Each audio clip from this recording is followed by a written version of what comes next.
안녕하세요. 다가오는 추석이 기다려지는 며느리입니다. 저는 요즘 얼마 남지 않은 추석이 너무 기다려져요. 이렇게 말하면 크리스마스도 아니고 추석이 왜 기다려지냐고 궁금해 하시더라고요. 명절을 손꼽아 기다리는 며느리 보신 적 있으십니까? 제가 이렇게 명절을 기다리게 된 사연 지금부터 한번 써볼게요. 저희 시댁은 야경이 아름다운 여수에 위치해 있답니다. 여자들은 결혼할 때 시댁과 신혼집이 멀면 멀수록 좋다고 하잖아요. 거리가 멀수록 쉽게 부르지도 못하고 갈 수도 없으니까 그런 것 같습니다. 하지만 몸이 멀어질수록 마음도 멀어진다는데 부부 사이에 멀어진 틈으로 오해가 쌓이기 쉽더라고요. 의도와 다르게 해석된 말로 시작된 저희 시댁의 귀엽고 작은 소동을 지금부터 풀어보겠습니다. 저도 지금은 명절을 기다리고 있는 며느리지만 원래 꿈은 아나운서였어요. 비록 아나운서라는 꿈은 이루지 못했지만 저는 프리랜서 리포터로 일도 했었어요. 배운 게 도둑질이라 가끔 유튜브나 방송에서 리포터 일을 했었죠. 하지만 프리랜서라 일이 워낙 들쭉날쭉하다 보니 지금은 작은 회사에 들어가 일을 하고 있네요. 그렇게 전 꿈을 포기하면서 다른 걸 얻었습니다. 바로 평생의 짝꿍인 남편을 만나게 된 거죠. 일반 회사원이었던 남편을 소개로 만나 아이도 둘이나 낳고 살고 있어요. 집안의 셋째 며느리라 저는 위로 형님이 두 분 있으시답니다. 시부모님은 여수에서 식당을 하면서 삼형제를 아주 훌륭하게 키워내셨고요. 그래서 삼형제 다 장가가서 잘 살 줄 알았는데 저희 형님들은 조금 특이한 분들이에요. 특히 큰 시숙님이 큰형님한테 꼼짝도 못하고 지내네요. 나중에 알고 보니까 미용실을 운영하던 큰형님을 회사원이었던 큰 시숙이 1년 가까이 쫓아다녔다고 하더군요. 그래서 결혼 후 시댁에서 처음 큰형님 부부를 봤을 때 저는 깜짝 놀랐죠. 그때 결혼하고 처음으로 온 식구가 다 모였던 자리였는데 큰형님 부부는 가장 먼저 시댁에 도착해서 저희를 기다리고 있었어요. 그때 큰형님은 돌 지난 아이가 있었는데 거의 큰 시숙이 돌보고 있는 거나 다름없더군요. 당시에 어렸던 조카가 울기 시작하자 큰 시숙이 안아서 달래면서 말하더군요. 오구오구 배고파? 아빠가 금방 분유 타올게. 큰형님은 우는 아이를 보면서 입으로만 달래주고 있었고 직접 움직이는 사람은 큰 시숙이었어요. 능숙하게 분유를 타온 큰 시숙은 자연스럽게 아이를 안고 분유를 주려고 했어요. 그러자 큰형님은 큰 시숙이 가져온 젖병을 뺏어들더니 못마땅한 목소리로 말했습니다. 여보, 온도가 좀 안 맞는 것 같은데? 그리고 젖병 안에 거품도 생겼잖아. 이걸 주려는 거야? 아, 그런가? 내가 실수했네. 금방 다시 타서 가져올게. 큰 시숙은 바로 일어나서 정말 분유를 다시 타러 가더군요. 둘이 사는 집에선 그럴 수 있다 쳐도 보통 시댁에 오면 남편 그렇게 부려먹는 건 안 하게 되지 않습니까? 그런데 큰형님이 손만 까딱해도 큰 시숙은 자동 반사처럼 벌떡 일어나 분주하게 움직였어요. 게다가 식사를 끝낸 후에 큰형님은 절 보면서 능청스러운 목소리로 이런 말까지 하더군요. 동서, 결혼하고 처음으로 시댁 온 건데 나 대신 어머님 좀 도와드릴 수 있어? 보다시피 난 아직 우리 애가 어려서 엄마가 안 보이면 막 울어서. 아, 네, 제가 할게요. 아이 보세요, 형님. 그때 조카를 돌보는 건 거의 큰 실수기나 다름없어 보였는데도 큰형님은 굳이 아이를 봐야 한다면서 주방 근처도 안 왔어요. 어머님은 절 보면서 난감한 목소리로 말하셨어요. 시집 오자마자 너무 고생하네. 내가 할 테니까 넌 좀 쉬어라. 여수까지 오느라 힘들었을 텐데. 아니에요, 어머님. 뭐 걸어온 것도 아니고 차 타고 왔는데 뭐가 힘들어요. 제가 할 테니까 어머님이야말로 가서 좀 쉬세요.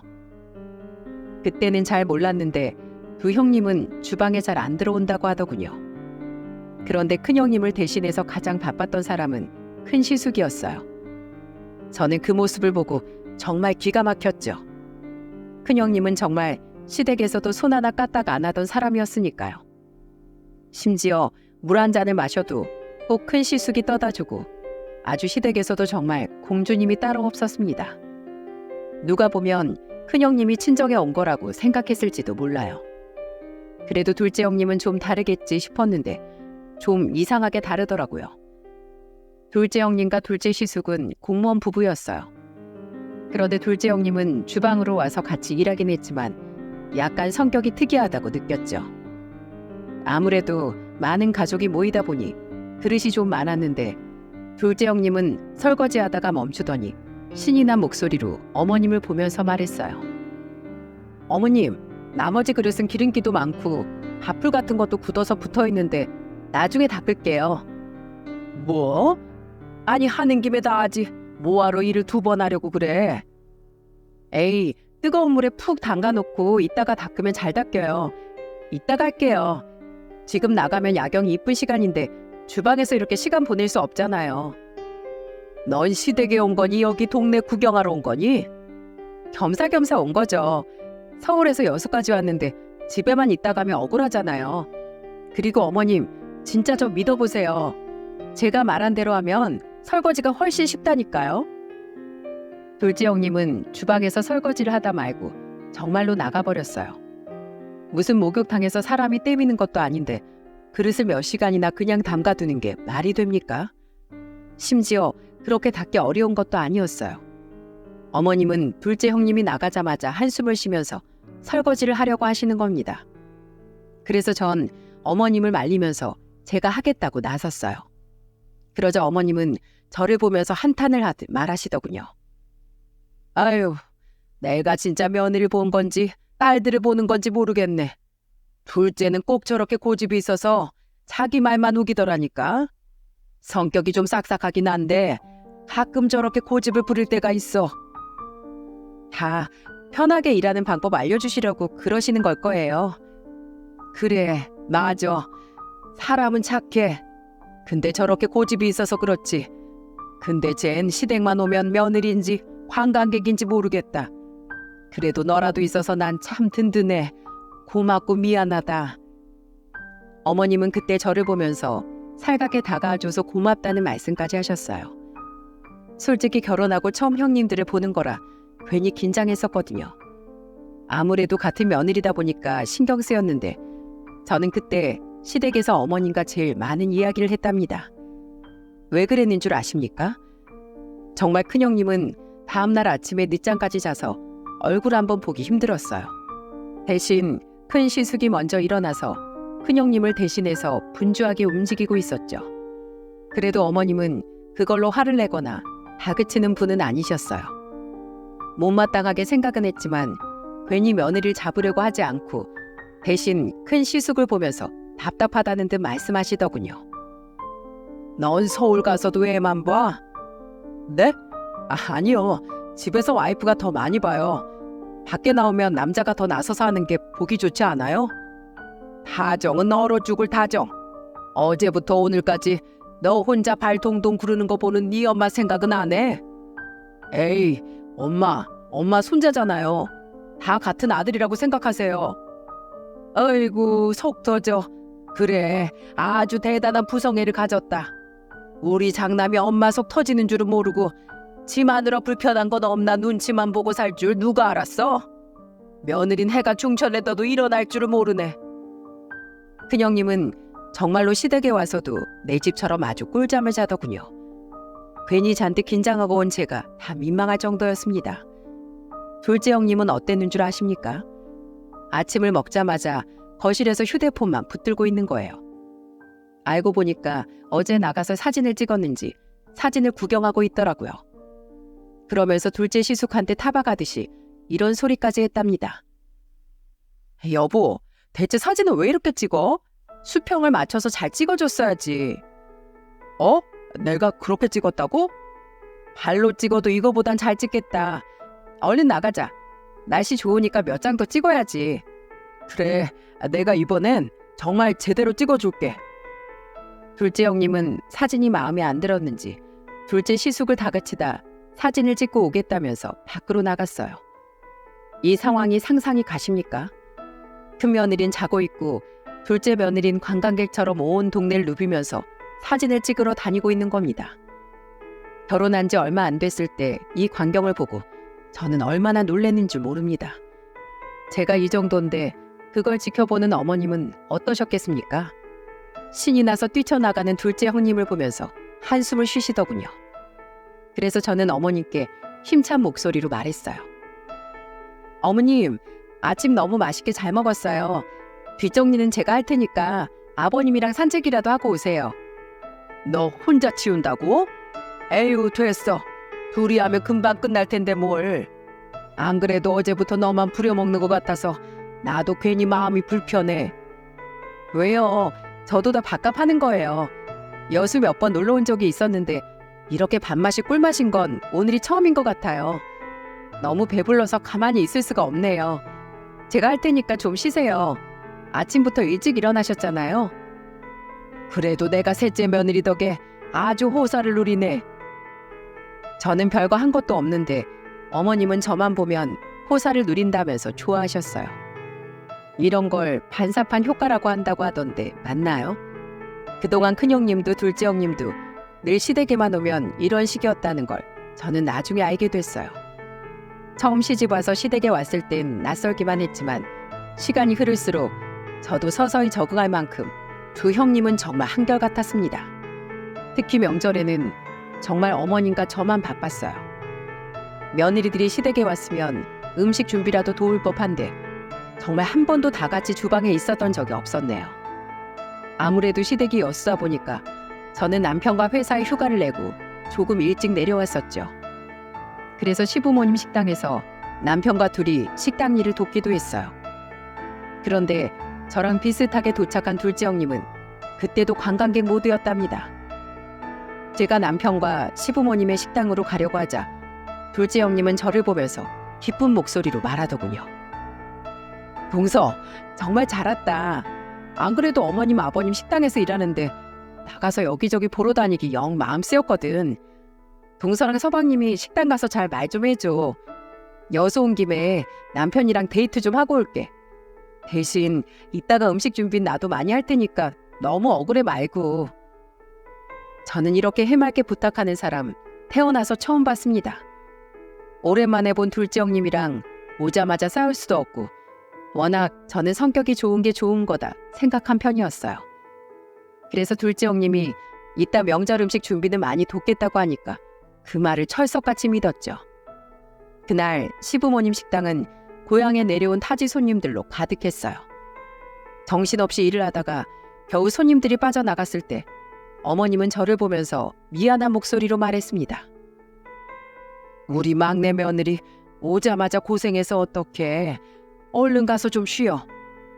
저 아직 쌩쌩해요, 어머님. 근데 장사 잘 되는 건 좋은데 두 분이서 너무 힘드시겠어요. 원래는 같이 일하는 직원이 있는데 그 사람도 명절 지내러 고향 가느라 이 시아버지랑 둘이 할 뻔했지 뭐야. 그래도 너랑 우리 막내 아들 덕분에 아주 장사 편하게 잘했네. 우리 며느리 고생했는데 야식 골라봐라. 내가 막내 며느리 먹고 싶다는 건 다 사줄게. 어머님은 하루 종일 일하던 저와 남편을 데리고 가서 같이 야식을 먹기도 했어요. 이렇게 어머님 아버님과 술도 한잔 가볍게 하다 보니까 저는 어머님과 금세 가까워질 수밖에 없었습니다. 제가 시댁에 잘하려고 노력한 건 아니었는데 워낙 다른 며느리들이 어머님 기대에 못 미치다 보니까 어머님은 특별히 저한테 더 챙겨주려고 노력하는 분이셨어요. 정말 손 안 대고 코 푼다는 말처럼 그냥 다른 집 평범한 며느리들과 저는 다를 게 없었는데 어머님은 제가 뭐만 해도 늘 우리 며느리밖에 없다. 내가 셋째 며느리 때문에 든든해. 이런 말을 자주 해주셨어요. 저는 어머님이 며느리가 셋이나 있지만 저한테 이런 말을 하는 게 이해가 갈 만큼 형님들이 너무한 거 아닌가 싶었습니다. 어느 정도였는 줄 아십니까? 큰형님, 둘째 형님, 그리고 저까지 모두 서울에 살고 있었는데 명절만 되면 눈치 게임이 따로 없었어요. 저는 아이를 낳고도 명절엔 손주 보고 싶어 하시는 시부모님께 꼭 내려갔었거든요. 그런데 한 번은 큰형님이 명절을 앞두고 저한테 한숨을 쉬면서 전화했던 적이 있었어요. 동서? 이번엔 여수 내려갈 거야? 네, 당연하죠. 맨날 손주들 보고 싶어서 영상통화하시는데 명절에라도 내려가야죠. 어머님은 자식들이 다 서울 사는 거 뻔히 알면서 그냥 두 분이 서울로 올라오시는 게 더 낫지 않나? 지금 시댁 가려고 새 집이나 움직여야 하잖아. 서울에서 여수까지 차 막히면 7시간이 넘게 걸리는데 지겨워 죽겠어. 아무리 그래도 어떻게 두 분이 서울로 올라와요? 아휴, 몰라. 난 안 갈 거니까 동서가 대신 가. 네? 그래도 큰형님이 맏며느리인데 제가 가는 거랑은 별개잖아요. 지금이 무슨 조선시대도 아니고 그런 걸 따져. 며느리면 다 같은 며느리지. 동서가 나 대신 가서 도와드려. 난 아프다고 할게. 저는 큰형님 전화에 정말 깜짝 놀랐어요. 서울에서 여수까지 거리가 먼 건 사실이지만 그래도 1년에 몇 번 가지도 않는데 그게 그렇게 어려운 일입니까? 저는 아무리 큰형님이 저렇게 말해도 정말 안 올 줄은 몰랐어요. 그런데 시댁에 가보니까 둘째 형님네도 안 왔더군요. 오죽하면 어머님이 저를 보면서 한탄을 하면서 말하셨어요. 내가 아들 셋 낳고 자식한테도 뭘 바란 적이 없는데 이렇게 며느리 복까지 없을 줄은 몰랐다. 아들만 많으면 뭐하니? 명절이라고 찾아오는 건 막내 아들뿐인데 아휴, 아주 며느리 복도 지지리도 없어. 난 아들이 출가 외인이야. 아휴, 속 터져서 원. 형님들은 정말 몸이 안 좋으셔서 그랬을 거예요. 하필 명절에 큰 며느리 둘째 며느리가 동시에 아파? 이제 나도 목소리만 들어도 알겠어. 내가 정말 너 없었으면 어떻게 지냈을지 싶다. 어머님은 그때 아들 키워봐야 아무 소용없다면서 한탄을 하셨어요. 저도 애 낳고 살다 보니까 형님들이 참 너무하다 싶은 마음이 들 정도였답니다. 심지어 두 형님은 친정이 서울이라 친정은 꼭 빠짐없이 갔는데 시댁은 핑계를 만들어서 안 오려고 하는 거예요. 아무리 멀리 떨어져 살아도 어머님이 이런 걸 모를 리가 있겠습니까? 그래서 그때 상심이 큰 어머님께 내년에는 두 형님이 꼭 올 거라고 위로해드리는 방법밖에 없었어요. 하지만 제가 아무리 어머님을 위로해드려도 형님들이 변하질 않으니 다 소용없는 짓이었습니다. 게다가 매년 명절 때마다 다양한 핑계로 안 오려는 걸 보니까 저야말로 지치더라고요. 그래서 저도 어머님도 꾹꾹 눌러오던 마음이 펑 터졌던 때가 있어요. 그게 언제였는 줄 아십니까? 바로 지난 설에 있던 사건이었어요. 그때는 저 어머님뿐만 아니라 아버님까지도 서운한 티를 팍팍 내실 만큼 형님들이 너무하긴 했었어요. 그때 저는 남편과 4살짜리 딸, 이제 막 돌이 지난 아들까지 데리고 여수에 내려갔습니다. 아무래도 애들을 데리고 가다 보니까 새벽 일찍 출발했는데도 조금 늦게 도착했어요. 그 무렵 아버님이 갑자기 건강에 이상이 생겨 한 2주 정도 병원에 입원까지 하셨던 적이 있어서 남편과 저는 걱정스러운 마음으로 갔습니다. 하지만 시댁에 와보니까 집안이 휑한 게 아니겠어요? 저는 너무 황당해서 저희를 반겨주시는 아버님을 보면서 물었어요. 아버님, 아무도 안 왔어요? 전 형님들이 연락이 없길래 당연히 온 줄 알았어요. 그래서 저희가 제일 꼴찌로 도착한 줄 알았는데 아직도 오는 중이시래요? 아니, 오늘 안 온다고 연락하더라고. 네? 오늘이요? 안 온다고요? 저번에 온다고 하더니 갑자기 연락 와서 오늘 해외여행 간다고 하더라. 미리 전화하는 걸 깜빡했다나 뭐라나. 대체 언제 가길래 명절 3일 중에 하루도 못 온다는 거예요? 첫째는 오늘 밤에 간다고 하고 둘째는 내일 아침에 간다더구나. 그때 아버님 말씀이 끝나자마자 어머님은 화를 내면서 말하셨어요. 어쩜 그렇게 정들이 없나 몰라. 시부모는 부모도 아니야? 자기들 친정은 가면서 왜 시댁은 맨날 뒷전인지 몰라. 형님들이 친정은 가셨대요? 그래. 저번에 명절에 손주들 뭘 좀 해줄까 싶어서 전화했더니 친정이라고 전화도 툭 끊더라니까. 내가 얼마나 서운했는지 몰라. 어쩜 큰 며느리의 둘째 며느리까지 판박인지 몰라. 뻔히 자기들 시아버지 2주 정도 입원했던 거 알면서도 저런다니까. 그러니 내가 화가 나겠어 안 나겠어. 이럴 줄 알고 오죽하면 엊그제도 내가 아들놈들한테 전화해서 이번에 아버지도 퇴원했으니까 제발 좀 오라고 부탁까지 했어. 그때 어머님은 이번에 아버님이 갑자기 몸이 안 좋아져서 입원했던 것 때문에 형님들과 시숙들한테 평소보다 더 서운해하셨어요. 솔직히 이건 정말 너무하다고 생각하시지 않습니까? 저는 연세도 있는 아버님이 2주나 병원에 입원했을 때도 못 왔으면 퇴원하고 나서라도 보러 와야 한다고 생각했어요. 그리고 저는 아버님이 아프실 때도 저는 애들 보느라 못 가더라도 남편이라도 혼자 다녀오게 했었거든요.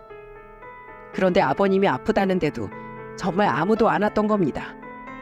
그래서 저는 잔뜩 화가 난 어머니께 답답하다는 듯 물었어요. 어머님, 그래서 형님들한텐 뭐라고 하셨어요? 해외여행 가서 아예 오지 말라고 했다. 차라리 물 건너 사니까 못 온다고 생각하는 게 속 편하겠다고.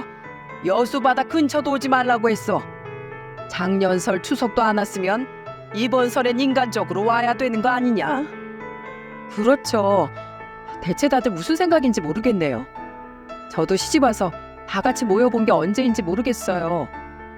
너도 그러는데 내 심정은 오죽하겠어? 어머님, 그러면 우리 한번 실험 한번 해보실래요? 저도 같은 며느리로서 형님들이 좀 너무한다고 생각해서요. 명절은 북적북적해야 사람 사는 맛이 나고 좀 좋은 거 아니에요? 그러니까 이번 기회에 한번 그 속을 알아봐요. 제가 도와드릴게요. 아니, 무슨 실험을 하자는 거야? 방금 떠오른 건데 이런 방법 어떠세요? 저는 좋은 생각이 떠올라 그걸 어머니께 말씀드렸어요. 그러자 옆에 있던 아버님도 맞장구를 치면서 아주 좋은 생각이라고 하시더군요. 저희 큰딸은 뭔지도 모르면서 아버님이 웃으시니까 같이 따라서 웃었습니다. 그렇게 저는 눈을 반짝이면서 다시 밝아진 어머님과 실험을 시작하게 됐어요. 이 실험의 시작은 제가 통화를 잘하는 게 관건이었습니다. 그래서 가장 먼저 큰형님한테 전화를 걸었죠. 그때가 낮 2시 정도였는데 큰형님이 그날 저녁 비행기로 출발한다는 걸 알고 제일 먼저 전화를 했었죠. 전 아무렇지 않은 목소리로 큰형님한테 말했습니다. 형님, 저예요. 오늘 태국 가신다면서요? 동서, 벌써 여수 도착했어? 내가 동서한테 전화한다는 걸 깜빡했네. 원래 명절에 막내가 다 하는 거야. 동서는 제일 늦게 결혼했잖아. 일단 우리 해외여행 가니까 혼자 고생 좀 해. 나도 원래 혼자 다 했었어. 큰형님 말에 정말 어이가 없더라고요.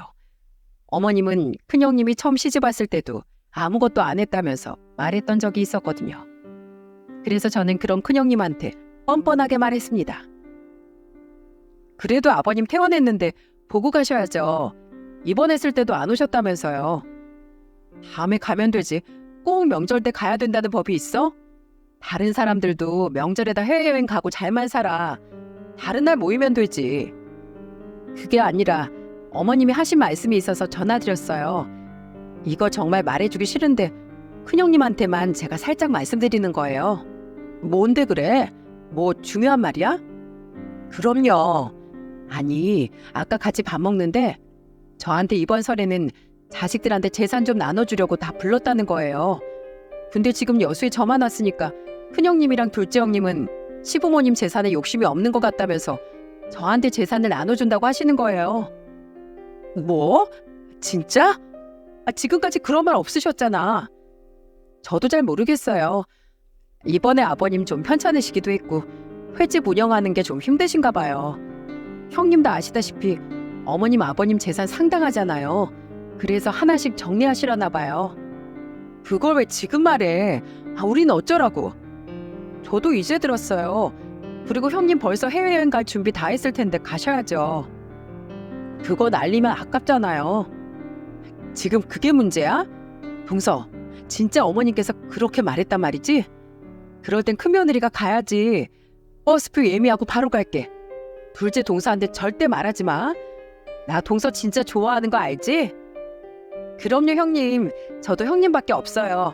비밀로 할 테니까 빨리 오세요. 큰형님은 제 전화를 급하게 끊어버렸어요. 어머님이 오라고 부탁할 땐 안 오더니 재산 이야기가 나오니까 바로 온다는 겁니다.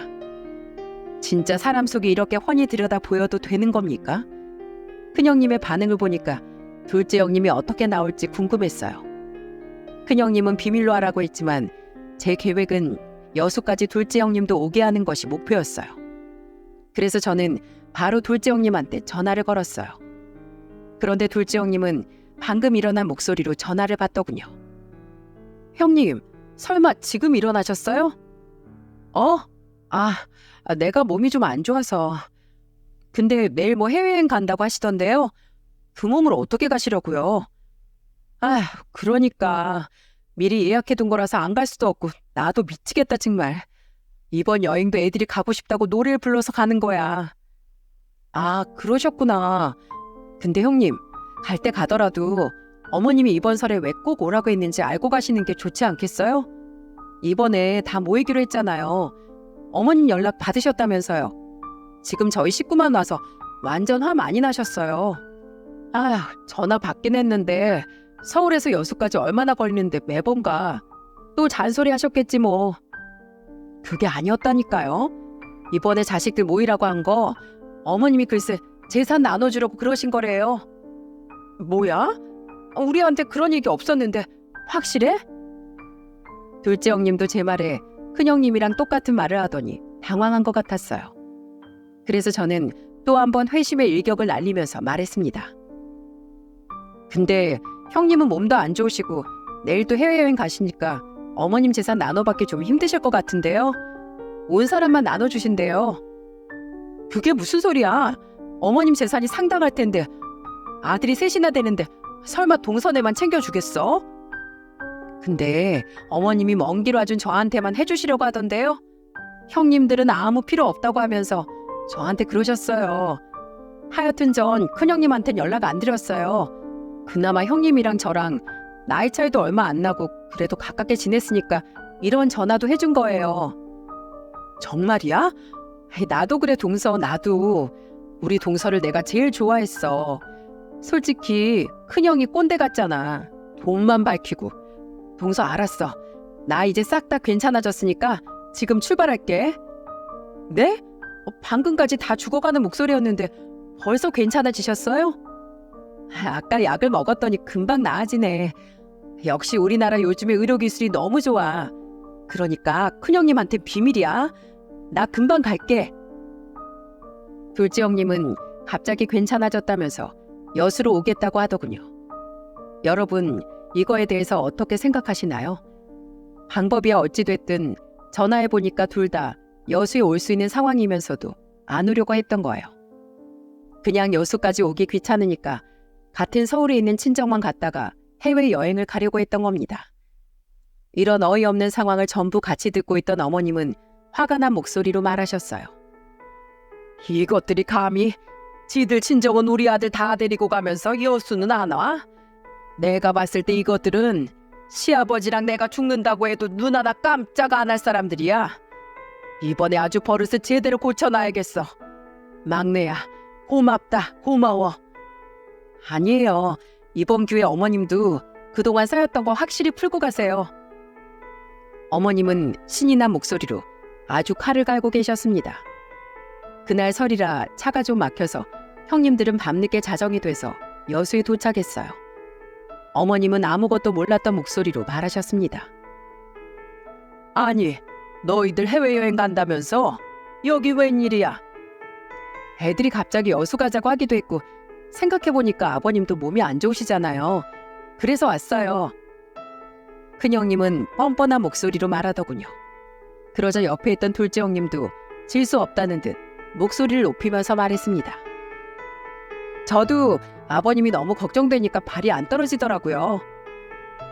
정말 두 눈으로 보고도 믿어지지 않더군요. 일단 그날 밤은 많이 시간이 늦어서 다음날 다 같이 모이기로 했어요. 그런데 다음날 시댁에는 더 놀라운 일들이 펼쳐지기 시작했습니다. 원래 같으면 해가 중천에 떠야 일어나던 큰형님이 아침 먹은 그릇을 설거지하고 있는 게 아니겠어요? 옆을 보니까 새로 밥도 하고 있었고요. 저는 시집 와서 처음 보는 광경에 입을 다물지 못했네요. 어머님도 주방을 보시더니 깜짝 놀란 표정으로 서 있었습니다. 그런데 그때 어딜 다녀온 둘째 형님을 보는데 양손에 시장 바구니를 들고 오는 거예요.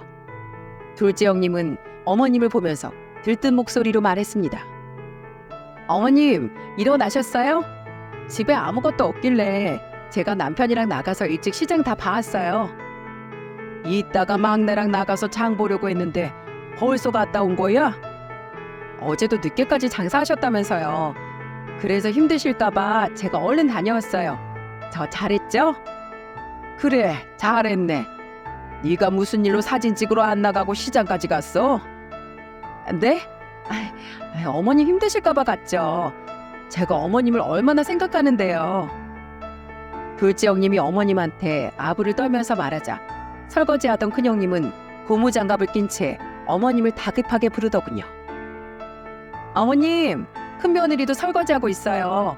새해라 갓 지은 밥 지어드리려고 밥도 새로 했어요. 너야말로 누워있지 않고 일어나 있는 게 신기하다. 어머머, 제가 언제요? 저도 어머님 힘드실까봐 이렇게 다 준비하고 있어요. 해외여행 간다던 애들이 참 별꼴이네 그려. 아, 그거요. 해외여행 어차피 그거 안 가려고 했어요. 이미 취소했는데 말씀을 못 드렸네요. 깜짝 이벤트 하려고 했던 건데 놀라셨죠? 큰형님이 아주 어머님한테 애교를 떨면서 말하는 걸 보니까 정말 별일이다 싶었습니다. 그런데 그때 둘째 형님이 질 수 없다는 듯이 시장 바구니를 식탁에 탁 올리더니 사온 걸 하나씩 꺼내면서 어머님을 부르면서 말하더군요. 어머님, 이것 좀 보세요. 둘째 며느리 장 보고 온 걸 좀 보시라고요. 아버님이 좋아하시는 삼겹살도 사오고 소고기도 사왔어요. 오랜만에 다 같이 모였으니까 다 같이 맛있게 먹어요. 살다 이런 날이 다 있네. 그래, 그럼 첫째랑 둘째가 밥 맛있게 한번 차려봐라. 우리 막내는 일로 와라. 나랑 거실 가서 TV나 보자. 저는 어머님 말에 같이 거실로 갔습니다. 그동안 명절만 되면 저랑 어머님만 일했는데 완전히 뒤바뀐 상황이었죠. 어머님은 이 상황이 신기하셨는지 갑자기 거실에서 주방을 보면서 소리치셨어요. 큰애야, 국수 좀 삶아봐. 뜨끈뜨끈한 국수 좀 먹자. 네, 어머님. 제대로 끓여서 데려가겠습니다. 어머님은 큰형님의 말에 놀란 표정을 지으셨어요. 그리고 저를 보시더니 살며시 웃어 보이셨습니다. 그러시더니 또 한 번 둘째 형님을 부르면서 말하셨어요. 둘째야, 고기 먹으려면 불판 미리 꺼내놔. 먼지 있나 잘 보고 싹싹 닦아놓고. 네, 어머님. 걱정 마세요. 불판 파리가 미끄러지도록 닦아놓을게요. 어머님은 정말 믿기지 않는 듯 벙진 표정을 지으셨습니다. 아버님도 기가 차신 듯 어이없어 하셨죠. 아침은 거의 둘째 형님이 차렸고 치우는 건 큰형님이 한 거예요. 저는 처음으로 시집와서 할 일이 없던 설날이었습니다. 두 형님의 속이 다 보이는 경쟁에 저 어머님은 오랜만에 편한 설을 보내고 있었죠. 그 후 대망의 점심시간이 다가왔고 결혼 후 처음으로 온 식구가 한자리에 모였어요. 큰형님 부부와 조카들, 그리고 둘째 형님과 조카, 우리 식구까지 그야말로 대가족이었습니다. 오랜만에 북적거리면서 밥을 먹으니까 아버님은 밥맛이 더 좋다고 하셨고요. 그렇게 점심을 다 먹어갈 때 큰형님은 본심을 꺼내더군요. 어머님, 근데 막내 동서한테 들어보니까 이번에 재산 나눠주기로 하셨다면서요? 막내가 말했다고? 아유, 너 말하지 말라니까 그걸 다 얘기했어? 어머님의 말에 저는 맞장구를 치면서 말했습니다. 네, 어떻게 저 혼자 다 받을 수가 있겠어요. 그래, 말 나온 김에 너희는 운 좋은 줄 알아. 막내한테 잘해야 돼. 알았어? 내가 너희들 이번 설에 꼭 오라고 신신당부했던 건 재산을 나눠주려고 했던 거다. 그리고 자, 여기에 내가 너희들을 생각한 만큼 사랑하는 만큼 넣었다. 어머님은 상자 3개를 상위에 올리면서 말하셨어요. 그리고 며느리들한테 하나씩 주면서 단호하게 말하셨습니다. 난 분명히 말했어. 너희들을 사랑하는 만큼 담았다고. 자, 어디 큰애부터 확인해봐. 어머님, 정말 감사해요. 이게 뭐예요? 금이에요? 진짜 궁금해라. 큰형님은 호들갑스럽게 궁금해하다 잔뜩 기대한 얼굴로 상자를 열었습니다. 그런데 상자를 열자마자 표정이 확 변하더니 실망한 표정으로 접혀있는 10,000원짜리를 들고 어머니께 따지듯이 물었습니다.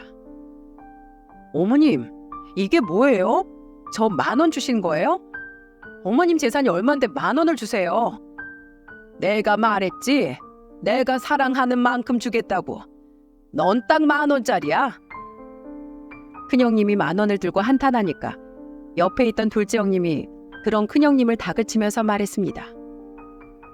그러니까 어머니께 잘 좀 하지 그랬어요, 형님. 어머니 감사합니다.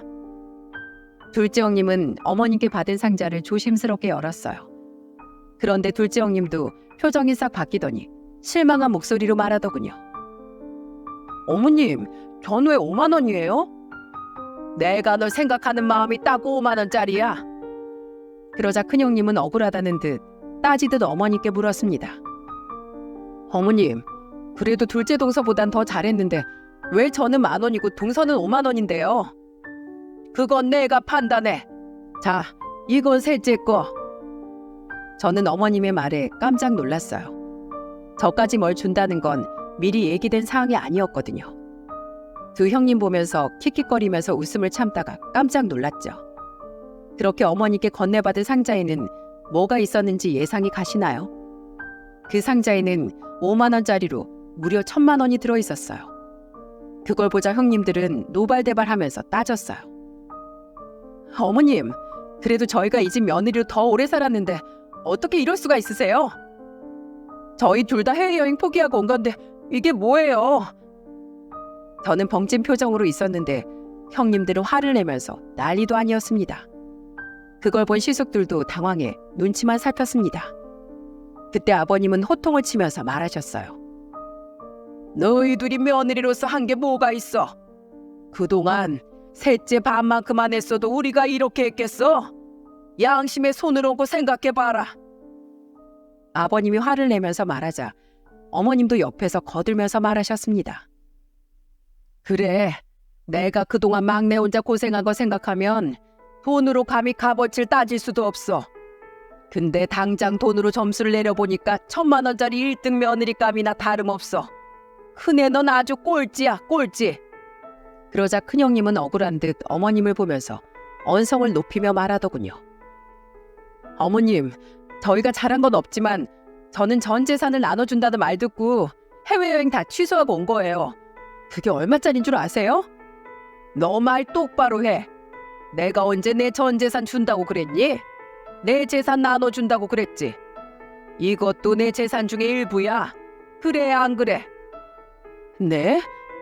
그 말이 맞긴 한데요. 아니 그래도요. 그것 봐라. 뭐가 그렇게 억울한데? 내가 너희한테 큰 거 바랬니? 이번에 해외여행 가기 전에 다 친정집에 갔다 왔다면서 왜 시댁은 안 오는데? 어? 어쩜 아들놈들도 처가밖에 모르고 입이 있으면 장남 네가 말해봐. 어머님은 화가 잔뜩 난 목소리로 큰 시숙을 보고 따졌어요. 그러자 큰 시숙은 머뭇거리면서 말하더군요. 엄마, 제가 잘못했어요. 근데 이 사람이 싫다고 하는데 제가 어떻게 강요해요? 누군 뭐 오고 싶어서 와? 자식이고 며느리면 도리를 하고 살아야지. 끌고라도 내려와야 할 거 아니야? 둘째 너도 똑같아. 나랏밥 먹는 공무원이라는 게 어쩜 저렇게 상도덕도 없니? 어? 너 일도 그딴 식으로 하니? 갑자기 불똥이 튄 둘째 시숙은 화들짝 놀라면서 말문이 막힌 채 고개만 숙였습니다. 그 순간 정적이 흐르고 형님들과 시숙들은 전부 말문이 막힌 채 고개만 숙이더군요. 남편은 조용히 일어나 조카들과 아이들을 데리고 방으로 들어갔습니다. 그러자 어머님은 상을 손으로 내리치면서 호통을 치고 말씀을 이어나갔어요. 자식 키운다는 것들이 모범이 되지 못하고 부모와 아기를 개똥으로 하네. 학교 다닐 때 공부도 잘하고 아주 야무지더니만 이렇게밖에 못해? 부모 덕 제일 많이 본 장남이랑 차남이 막내보다 못해서 되겠냐고. 지금 뭐하는 짓거리야? 네 자식들이 커서 딱 너희들처럼 한다고 생각해봐라. 부모 속이 어떻겠니? 어머님이 잔뜩 화를 내면서 말하니까 둘째 시숙이 억울하다는 듯 어머님을 보면서 말했습니다. 엄마, 일 때문에 바빠서 그랬어요. 야 이놈아, 너만 회사 다녀? 넌 주말도 일한다니? 아무리 바빠도 마음이 있었으면 시간을 내서라도 전화 한 통이라도 했겠지. 이제 잘 들어. 나 이번에 너네한테 경고하는 거야. 나랑 네 아버지 누워서 돈 번 줄 알아? 힘들게 번 돈인데 부모 위할 줄 모르는 자식은 필요 없어. 한마디도 틀린 말이 없던 어머님 말에 그 자리에 있던 모두가 고개를 숙였어요. 그리고 아버님은 근엄한 목소리로 어머님 말에 덧붙여서 말하셨습니다. 세상에 돈 있다고 잘 사는 거 아니야. 너희들 솔직히 재산 얘기 듣고 여기까지 온 거잖아. 가족이 이렇게 많은데 내가 병원에 있어도 진심으로 걱정하는 사람이 막내 아들이랑 며느리뿐이라는 게 말이 된다고 생각해? 내가 이번에 아프면서 느꼈어. 정말 내가 죽기 전에 너희들 버릇을 뜯어 고칠 거야. 그러니까 앞으로 하는 거 보면서 결정할 거다. 정말 시부모님 말씀에 온 가족이 다 숙연해질 수밖에 없었습니다. 지금까지 시부모님께서 이렇게 화를 낸 모습도 처음이었고 그동안 다 괜찮다고 하던 모습과는 정반대였어요. 결국 점심때 한바탕 한 뒤 형님들이 나서서 뒷정리까지 하더군요. 시부모님은 안방으로 가시고 저는 조심스레 남편이 있는 곳으로 가서 상자를 다시 열어봤습니다. 그런데 그 안에는 작은 쪽지가 있었어요. 거기에는 어머님의 진심이 담겨 있었습니다. 우리 막내 며느리 때문에 내가 이렇게 숨을 쉬고 살 수 있는 것 같다. 우리 며느리 정말 고맙다. 그날 어머니께서는 제 제안을 받아들이면서 어머님은 더 이상 오냐오냐 해주면 안 되겠다고 다짐하셨던 겁니다. 그동안은 우리끼리 잘 살면 됐다고 어떤 행동을 해도 다 봐주셨거든요. 그리고 이후 어머님 바람대로 그날 이후 형님들은 제대로 변하고 있었습니다. 그날 버릇을 뜯어 고쳐놓겠다던 어머님의 바람이 이루어진 거예요. 그 후 어떻게 달라졌는 줄 아세요? 큰형님이 가족들이 함께 대화할 수 있는 대화방까지 만들어 이번 추석에 언제 갈 건지 나서서 확인까지 했어요. 처음 보는 모습이었지만 이렇게 변하니까 저도 너무 좋더라고요. 정말 가족 간의 사랑이 느껴졌거든요. 그리고 지난 초여름 어머님 생신 때 온 가족이 또 모인 걸 보고 뿌듯한 목소리로 저한테만 말하셨어요. 막내야, 요즘에 큰 며느리 작은 며느리가 아주 전화기가 불이 나게 전화한다. 정말요? 그렇다니까. 게다가 얼마 전에 둘째는 자기의 체험학습 온다고 여수로 오더라니까. 이젠 둘 다 여수 오려고 난리도 아니야. 어머님은 신이 난 목소리로 며느리들이 달라졌다면서 좋아하셨습니다. 저는 혹시 재산 때문에 그런가 했어요. 그런데 그때 며느리들끼리 술을 한잔 했는데 큰형님이 진지한 목소리로 말하더군요. 솔직히 동서가 우리 실험해본 거 괘씸하긴 한데 그래도 어머님 마음 들어볼 수 있어서 나도 정신 제대로 차렸어. 맨날 괜찮다고 하셔서 난 정말 괜찮은 줄 알았거든. 나 시집 왔을 때 내가 첫 며느리니까 먼 길 오는 걸 너무 미안해 하시는 거야. 그래서 괜히 부담드리나 싶다가 나도 모르게 편하게 생각했나 봐. 그러자 둘째 형님도 맞장구를 치면서 말했습니다. 맞아요. 그렇게 어머님하고 아버님이 상처를 많이 받으신 줄 몰랐어요. 저번 설에는 우리가 똑같이 100번 잘못한 거야. 동서 고마워. 내가 큰형님으로서 모범도 안 보여주고 참 부끄럽다. 이제라도 잘 지내보자. 이제 앞으로 시댁에 먼저 앞장서서 기쁘게 해드리자고. 그런 의미로 셋이 짠하자. 그렇게 저는 셋이 짠하고 술을 마시면서 정말 잘 지내기로 했어요. 그래서 이번 추석이 저는 너무 기대가 되는 거예요. 올해 설이 7개월 정도 지났는데 그동안 또 어떻게 변해 있을지 궁금하네요. 비록 돈 때문에 시작된 변화지만 시부모님의 진심에 저희 며느리들이 다시 한번 각성할 수 있던 계기였습니다. 이제 조금씩 우리 며느리들끼리 의견이 맞아가는 것 같았어요. 그래서 이번 추석 때 시댁 가는 길이 설레고 기대가 된답니다. 그동안 해묵은 오해를 풀고 다시 한번 하나가 되는 가정이 보기 좋지 않습니까? 어쩌면 고부 갈등이 가장 풀기 어려운 숙제일 수도 있다고 생각해요. 하지만 시부모도 부모이고 며느리도 자식이라고 생각하면 해결은 간단할 수 있답니다. 아마 이번 추석에 바빠서 못 가는 분들도 계실 거라고 생각해요. 하지만 저희 형님들처럼 명절 때 해외여행을 계획하는 분들도 있으시지 않나요? 해외여행 잠깐 순간을 즐기는 것도 좋지만 고향에서 자식들만 기다리는 부모님을 찾아뵙는 것도 최고의 여행이라고 생각해요. 아무리 기술이 발달돼도 진심은 얼굴을 보고 손을 맞잡아야 통하는 거라고 생각합니다. 그러니 이번 추석에는 모두 가족들 간의 의리를 다질 수 있는 시간을 갖는 건 어떨까요? 모두 가족들과 건강하고 즐거운 명절 보내시길 바라겠습니다.